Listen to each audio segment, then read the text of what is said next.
Fast Forward Productions. The women are speaking. This is Initiated Survivor, where we share survivors' voices and our stories of recovery and reclaiming our power. I'm Kelsey Harper. I'm a clinical psychologist and a survivor, and I like to share helpful tips and skills about recovery from trauma. As a community of survivors, we have tremendous power to change the world, so thank you so much for being here. Here we discuss stories and information that is relevant to survivors of gender-based violence and sexual violence. These topics may be triggering and are for adult ears only, so please be mindful of your needs throughout. Hello, everyone. Welcome back to Initiated Survivor. Today, I wanted to talk a little bit more about borderline personality disorder, PTSD, complex PTSD, and what does this have to do with trauma and trauma recovery. And the reason why I'd like to talk about this is actually I've worked with people with borderline personality disorder for several years in my career. It's been something that has been very important to me. It's a population and a community of people that I hold very near and dear to my heart. I feel like there's a lot of misunderstanding and a lot of stereotypes and stigma associated with this diagnosis. And you can just see it in any of our media, any movies or TV shows portraying somebody with borderline personality disorder, and they will pop up with a lot of stigmatized behaviors, destruction, that kind of thing. And so I wanted to shed a little bit of light on that, but also wanted to talk a little bit more about people with BPD also have a high incidence of trauma and experiences of trauma. And so it is really important that folks with BPD also have trauma-informed care. So borderline personality disorder, if this isn't something that you've heard of before, borderline personality disorder, or BPD, is one of the cluster B personality disorders in the diagnostic manual, which, we don't really like so much and is in constant revision. The criteria in the diagnostic manual has a tendency to be phrased a little judgmentally, particularly around personality disorders. Now, the reason why we call it a personality disorder is because the symptoms of this personality disorder, or the traits of it, are experienced and expressed in all areas of a person's life. That this is something that is pervasive to their life. It's happening across time, it's happening across space, environment, and relationships. That these symptoms and these traits happen at work, they happen in personal relationships, they happen at home, and that the person is never without them. As well, for it to be personality disorder, it is also that they are experiencing these symptoms and traits chronically, that it's over a long period of time and constantly over a long period of time. That there's very few periods of time when they have any kind of respite or remission from these symptoms. When we come from that perspective, we can understand that personality disorders, despite that they're called a personality disorder, which feels like it somehow identifies the issue within the person as opposed to within the symptoms, but we can definitely understand why the experience of a personality disorder is so difficult and painful if you have no breaks from the symptoms and they are occurring in every situation of your life. If we pile on top of that societal stigma and shaming and ostracizing, like, it's going to get a whole lot worse. The traits and the symptoms for borderline personality disorder include frantic efforts to avoid real or imagined abandonment. So this is any type of perceived rejection or abandonment that might happen.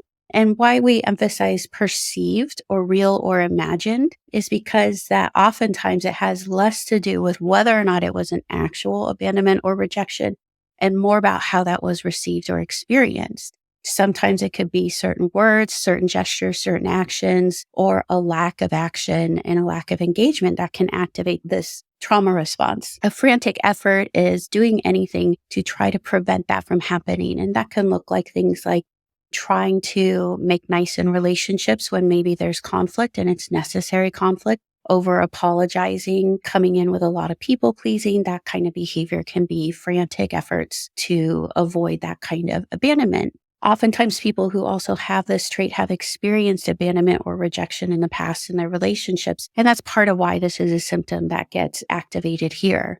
There's a pattern of unstable and intense interpersonal relationships, and they're often characterized by this alternation between idealizing and devaluing. This is the stereotyped, I hate you, don't leave me response. This goes very well hand in hand with the fears around abandonment and the trauma response to abandonment. That idealization is oftentimes an effort to connect and to attach as quickly as possible. And devaluation is an effort to say, this doesn't matter to me at all, so it can't hurt me. And oftentimes this happens in relationships in which the person is feeling very vulnerable. And that can create a lot of problems, as you understand that. If in your very personal, close relationships that you want to have and you want to keep, you're either overwhelming people with a lot of attention and affection and praise, or when you get upset, triggered, or scared, that you end up pushing them away. It makes relationships really, really hard to keep. And it's hard for people that are in close relationship with someone with BPD to understand why that's happening. There's also this unstable sense of self or self-image. This sense of I don't really know who I am. I don't really understand who I am. I don't know my motives. I have a hard time figuring out what my values are, my goals are. Oftentimes people with BPD have childhood experiences of complex trauma and attachment-based trauma and attachment ruptures. What that means is that in their caregiving relationships, either something traumatic or abusive was happening that made that relationship threatening and confusing, or attachment ruptures are more not being seen and heard as your full self, not having your feelings validated, not being received by your caregiver in the way that you needed to. And those are all the types of experiences that, when they go well, actually help us figure out who we are and understand our morals, our ethics, our values, and get a secure understanding about who we are. If there's something that happens in that process, like trauma, like attachment ruptures, that kind of thing, especially frequent and persistent attachment ruptures, it's going to really interfere with someone's ability to develop a sense of self. So oftentimes people with BPD will report that they don't really feel that they know themselves, or will exhibit something where it seems like they change who they are depending upon who they're around to really match the personalities and qualities of the people around them. And that's also another effort towards avoiding rejection of, I'm going to fit in, I'm going to connect, I'm going to be exactly like these people. And unfortunately, that results in reenacting that experience of abandonment of, I can't be myself with people. And when we can't be ourselves with people, we can't experience them actually connecting to us. And it feels like we don't actually connect with people. There can also be impulsivity, impulsive behaviors, particularly things that can be damaging to the self. This isn't necessarily self-harm. That's a separate trait. But impulsive, damaging behaviors are things like overspending, getting into a lot of debt, rupturing relationships left and right, quitting jobs, doing things that jeopardize employment, jeopardize housing, that kind of thing, from a place of impulsivity, of emotional activation. And that's something that can happen, is that this sense of emotions are in control of my behaviors, not really my grounded, wise self, that has longer term goals. I'm so fused with my emotions that they get a hold of me. And once they do, they take charge of what my actions are. We also see recurrent suicidal thoughts, behaviors, gestures, actions, or non-suicidal self-harm. And so what that can look like is more than multiple episodes of feeling suicidal. It could just be a chronic suicidality of feeling suicidal. There can be what we call suicidal gestures, which means taking some action towards suicide in some way, shape, or form, whether that's, taking action towards a plan or actually following through on a plan or attempting. Suicide will also meet criteria here. Non-suicidal self-harm is self-harming, and that's when someone has no intention of killing themselves, but they are doing something that is harmful to their body. This can also be seen as something where they are not doing something that is necessary to take care of their bodies, and in that way doing harm. So like denying themselves access to medication that they need to take, not healing wounds or taking care of cleaning up wounds when they need to, that kind of thing. Not looking both ways when you cross the street could be considered, if it's a deliberate act, an impulsive self-harm behavior. There's this sense of also emotional instability. This is one of the ones that is the most common experience, is that emotions feel like they can get triggered and activated out of the blue, out of left field at any given time. And that when they come on really big, really vividly. And it's really, really hard to get them to calm down. We see this as kind of emotional sensitivity, that the emotions are triggered very easily is kind of like, being a live wire. They're triggered very easily and they pop and the emotion explodes and becomes extremely big and hard to manage and maybe very overwhelming. Then there's also this really slow return to baseline. And it's hard for that emotion to start to come down and for the person to start to feel back to normal, back to kind of calm, back to centered. And what can happen with that is that if there is this emotional sensitivity to triggers, as well as big response to triggers, and a slow return to baseline, your emotionality might already be relatively activated when another trigger happens. And that can look like someone who's cycling through a bunch of really, really painful and overwhelming emotions. It can kind of feel like being tossed around in the ocean waves if you've ever gotten caught up in that, where you lose your footing when you're standing off of the beach and it just feels like it's just one wave after another and you just keep trying to get your head up. That's kind of going into emotional dysregulation or crisis, where it's just this constant barrage of emotions that are really overwhelming and really painful. There can also be this reported feeling of emptiness, of feeling a sense of emptiness, feeling a sense of disconnection from the self. This goes hand in hand with having a difficult time identifying the sense of self and having a hard time being with the self. So like having a hard time spending moments alone, that kind of thing. There can also be episodes of dissociation that occur as well. That can be anywhere from just like consistently or frequently spacing out to fully losing track of time and having pretty long and persistent episodes of dissociation, as well as derealization, depersonalization type of symptoms as well as intense anger and difficulty regulating anger. When we look at all of these from the perspective of trauma, it makes a lot of sense how these symptoms can come up. We actually see statistically that about 85% of people with borderline personality disorder meet criteria to also be diagnosed with post-traumatic stress disorder, PTSD. That's an exceptionally large number. That makes it very, very clear that the two are very strongly related, very much connected. And the theory that we have is that it's not necessarily that if you have BPD, then you're therefore going to have PTSD, but more that chronic, ongoing, and complex trauma, which will develop symptoms of PTSD, especially in the context of a chronically invalidating environment, people who don't believe you, people who aren't taking care of you, people who aren't protective of you, people who dismiss or diminish your feelings. While that's happening in a context of chronic trauma or complex trauma, that's when we also see the development of borderline personality disorder. That's where we are now as a community, a mental health community, is really considering borderline personality disorder more of a disorder of trauma and stressors rather than a personality disorder. This idea that there's just something wrong with who that person is, as opposed to something that happened that fundamentally shaped the way that they're engaging with the world. And that's actually the perspective that I hold to, is that BPD is a trauma response. Hello, everyone. I just wanted to take a moment to announce this exciting offering. I'm going to be creating and launching a trauma skills group virtually in 2024. I'm really excited about this. As you know, in the show, I've talked about different skills that can help us with recovering from crisis, with calming down panic attacks, with communicating to people, with staying active and engaged in our values, how to build relationships.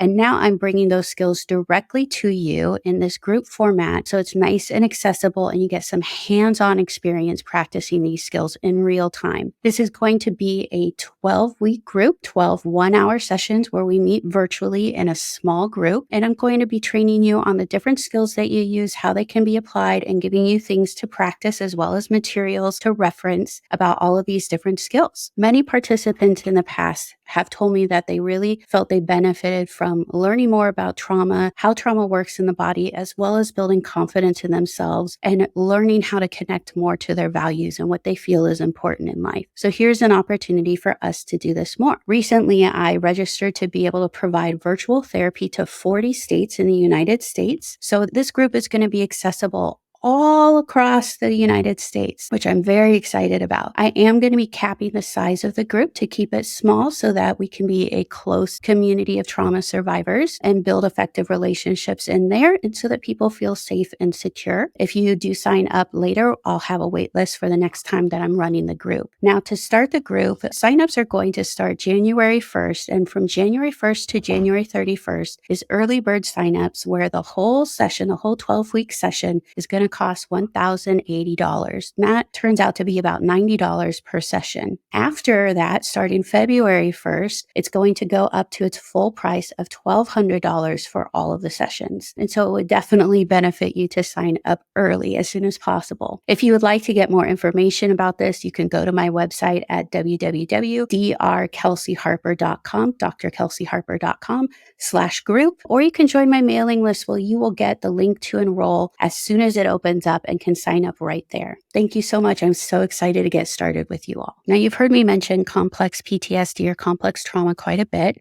Complex trauma, you may have read things about it or seen CC trauma, complex trauma. And this is a specific type of trauma and trauma response. And complex trauma is when traumatic events, multiple traumatic events, or chronic traumatic events have happened in the context of a caregiving relationship. And what that means is that when we're in a relationship that is caregiving, our instinctual system, including our fight or flight system, sees that relationship as a source of safety, as a source of something that is providing resources for us, is helping us stay alive, and to help us get through some things. But when that relationship is also the source of the threat, it really confuses our system.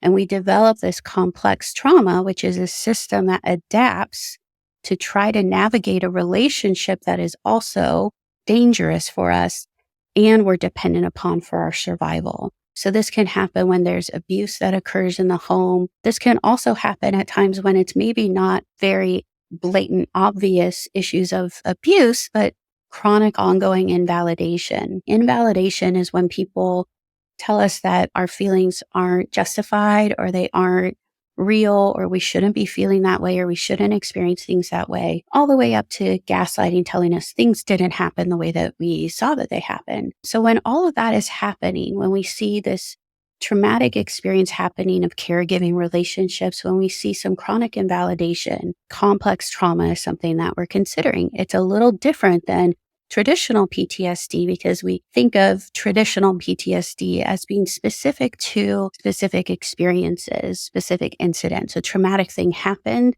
it injured the psychology, and now this is what the injured psychology responds with: hypervigilance, flashbacks, etc. Complex trauma is more like your brain was born into an environment that was traumatic and scary and painful and threatening, and it shaped your brain to interact with the world as though the entire world is traumatic and scary and threatening. So what that can look like is, again, difficulty managing big emotions, having difficulty coping and regulating, having chronic and persistent dissociative episodes as a way of managing emotions or as a response to big emotions, frequently getting overwhelmed by emotions, having difficulty identifying your own needs, like needs as in like, do I need to drink water? Am I hungry? Do I need to go to bed? Sometimes bigger needs like when I need to go to the doctor, what are my healthcare needs? Or even needs as in like boundaries for relationships, difficulty to identify those. Sometimes hyper independence in relationships can be a part of complex trauma of, I can take care of myself. I don't need to connect to community. I don't need to connect to other people.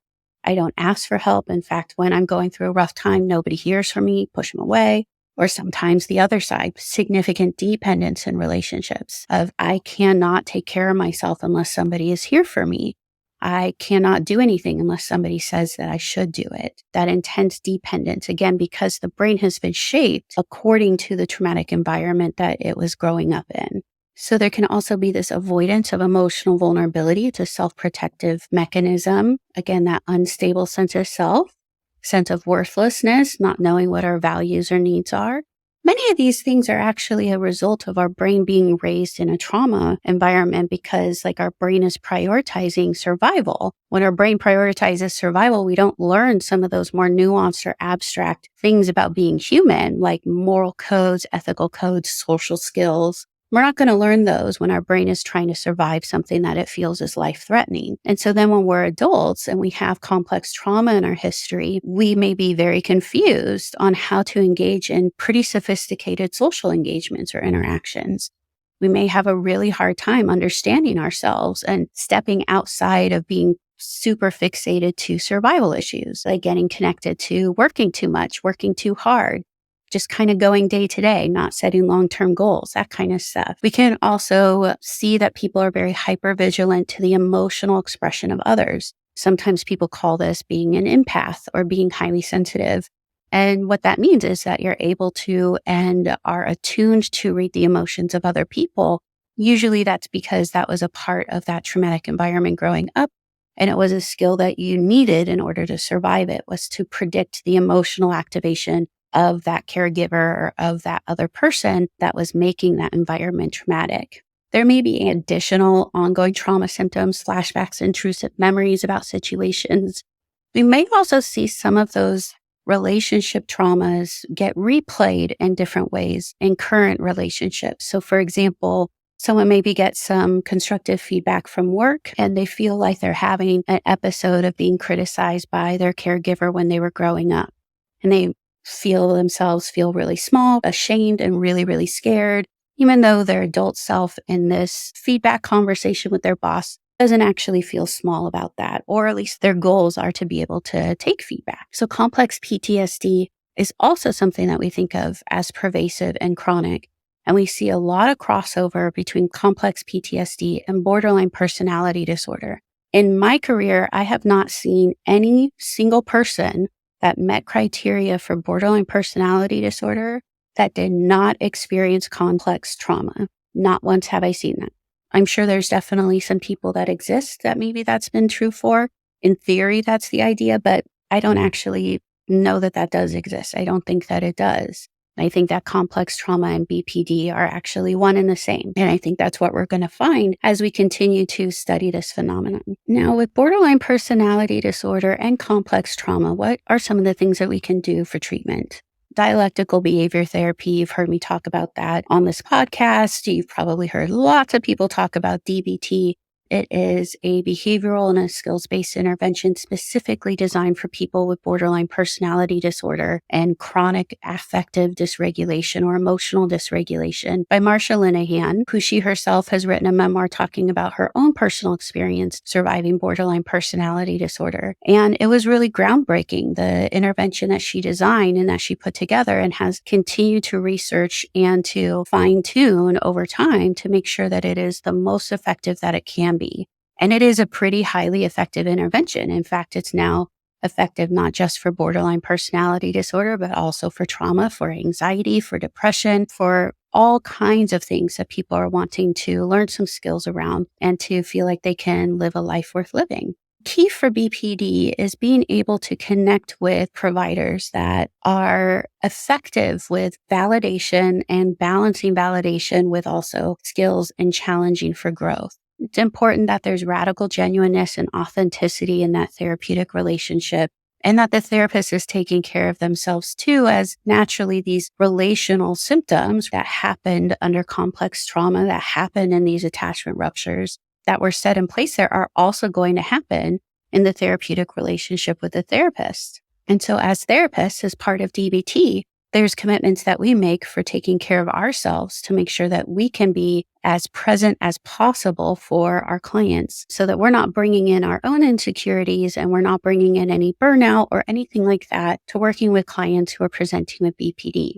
DBT is an excellent intervention. It's an evidence-based intervention. It's one of my favorite ones to provide. I do provide comprehensive DBT in my practice. You can go to my website to check out more information about exactly how I offer that. I also offer DBT with trauma interventions as well, that oftentimes for many people with BPD, once their symptoms around the personality stabilize, once they're able to regulate their behavior, they're able to cope with emotions, we still maybe have things like trauma recovery that is needed. And we get to move into doing something like EMDR or prolonged exposure at that time. And I provide those as well. So go ahead and check out my website if you want to learn more about that. And we're going to continue to come back and talk about borderline personality disorder, DBT, different interventions, and how we can really change the stigma and the stereotype attached with BPD. Thank you for joining us. Thank you to Sam Valentine and her team at Fast Forward Productions for editing, producing, publishing, and all-around podcast magic that makes this podcast possible. If you found something that resonated with you, please rate and review on your favorite podcast platform. This simple but meaningful action really helps increase the visibility and accessibility of this podcast to survivors and allies that may be looking for some support and connection. I love connecting with listeners and allies, so please feel free to share this episode on your socials and go ahead and tag me in it at Initiated Survivor or at Kelsey J. Harper. A final but very important note: while I am a clinical psychologist, this episode and this podcast does not constitute professional mental health care or therapy, nor is it a replacement for professional therapy. This podcast is for entertainment purposes only. The podcast host and the guests are not rendering professional advice and should not be considered to have developed a professional relationship. If you are looking for mental health care or professional help, please seek it out. We have some links in the show notes that may help you with that, or you can contact your insurance carrier directly for referrals.